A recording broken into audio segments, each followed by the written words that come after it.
Notre père est venu nous trouver à Toulouse alors que nous étions encore étudiants pour nous dévoiler ce que nous racontons d'ailleurs dans les interviews qu'ont publiées les différents sites internet mentionnés en introduction.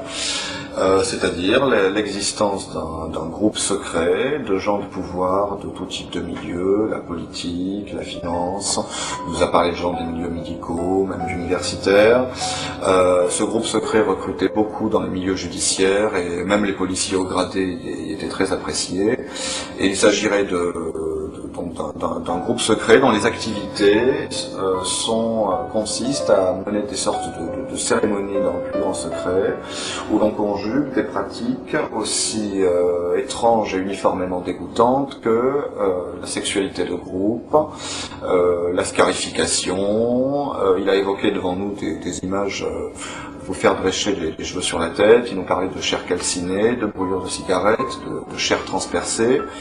Il nous disait que les personnes qui étaient torturées, parfois tuées à l'occasion de ces séances, déjà les personnes tuées n'étaient jamais consentantes, et que parmi les personnes torturées, il y avait des malades qui réclamaient ce genre de traitement, et puis des personnes non consentantes, parfois des enfants, qui étaient d'abord torturés puis mis à mort, le tout filmé, faisant l'objet d'un trafic de cassettes vidéo illégales qui s'échangerait à des prix fous sous le manteau.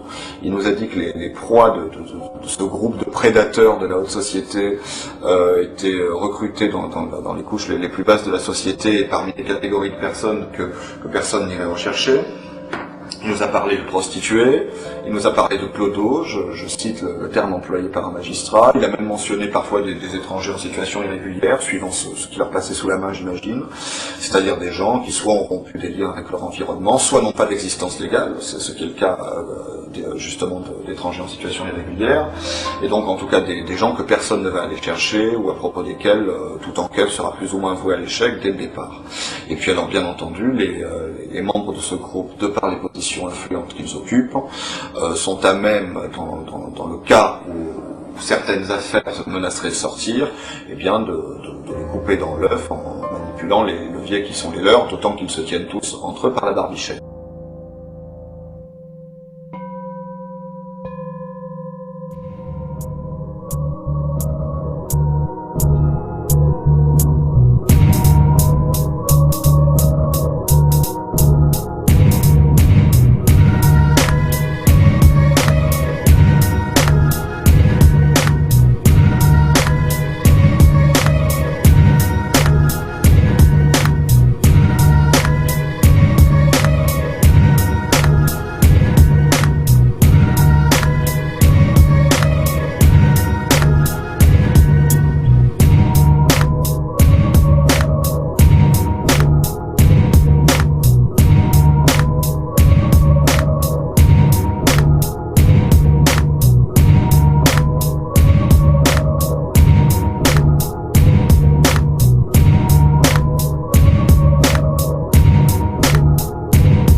Il y avait de quoi avoir peur.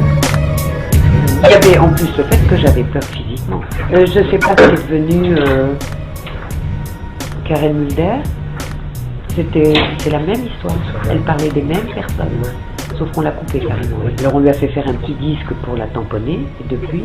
Donc elle sait que si jamais elle dit quoi que ce soit de ce qu'elle avait envie de dire à ce moment-là, elle aura un sort encore plus misérable que celui qu'elle a en ce moment. Donc elle a tout intérêt à s'écraser, voilà, c'est tout. Mais elle a fait une tentative. Elle a fait une tentative.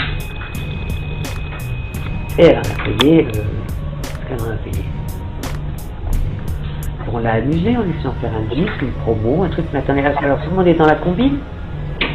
Vous répondrez vous-même. Évidemment.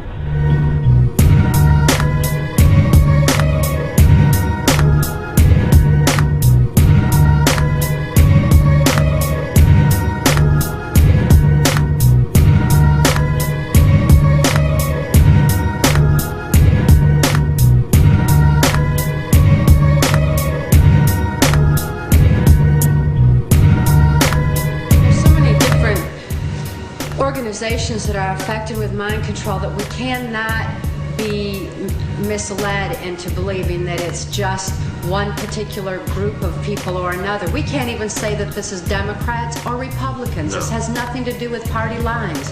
What it has to do with is a New World Order agenda. When I was under mind control, before I was rescued and my mind and my memory restored, I was totally robotic. I had no ability to think for myself. I had no ability to question or to reason. I could only do exactly what I was told to do. One thing that I was told to do was to attend a White House cocktail party. This was during the Reagan-Bush administration while Ronald Reagan was president. So what they do is they compartmentalize the mind. They take a small child and they just traumatize the heck out of it and split the mind and build all these amnesia walls between all these traumas. The worse the trauma, the better, because the better the trauma wall. So the most horrendous traumas you can possibly imagine are the ones that they want to use.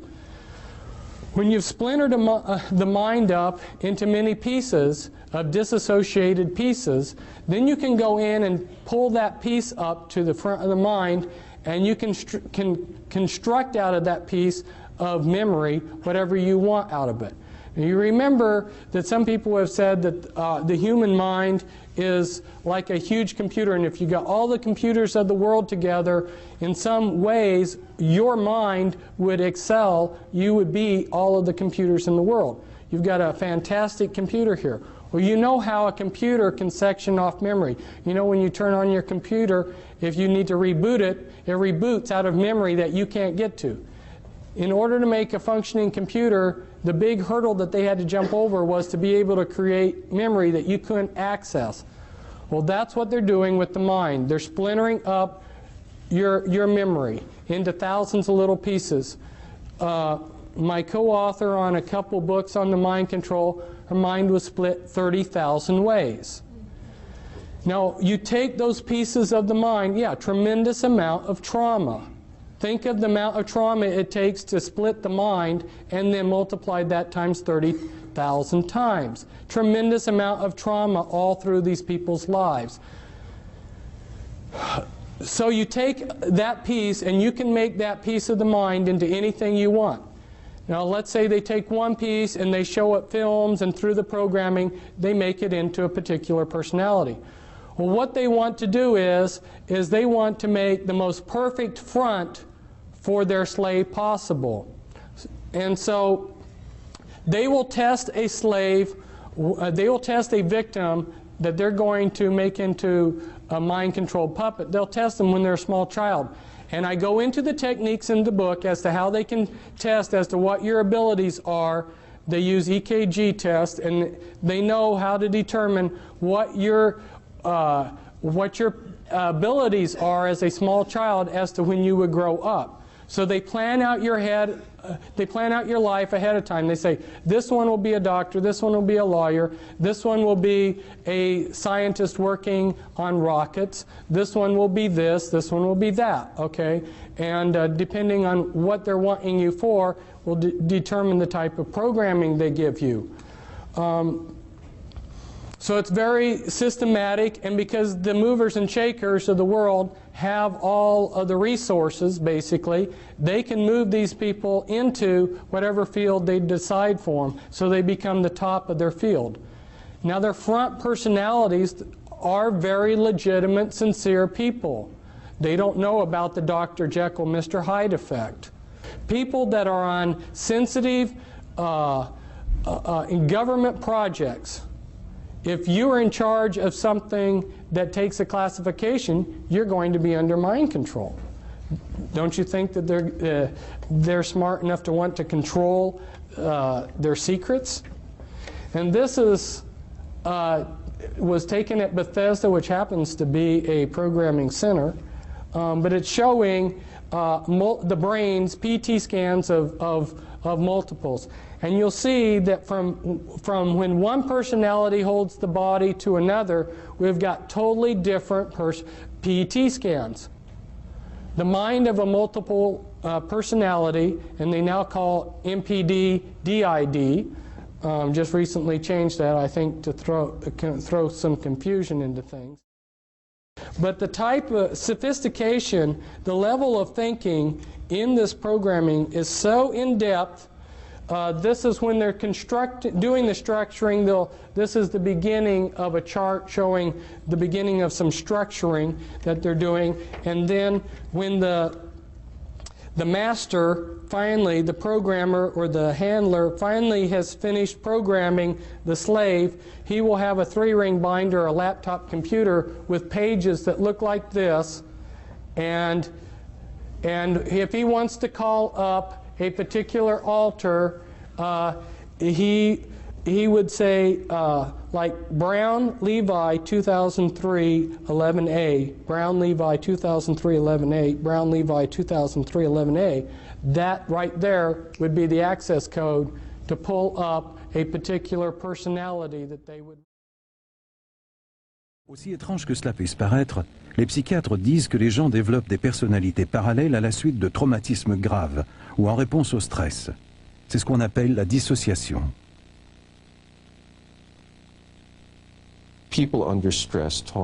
Les gens exposés à beaucoup de stress disent souvent avoir l'impression d'être sur le point de s'effondrer. Ils ont le sentiment d'être hors d'eux-mêmes. Je crois qu'ils décrivent réellement ce qui se produit quand ils sont soumis à un grand stress. Ils ont l'impression d'être fragmentés et ne parviennent pas à se regrouper pour fonctionner en tant qu'être unique. Il y a encore beaucoup de choses qu'on ne comprend pas à cette maladie, mais un fait demeure. Toutes les personnes qui en sont atteintes ont subi un quelconque traumatisme de manière répétitive au cours de leur enfance.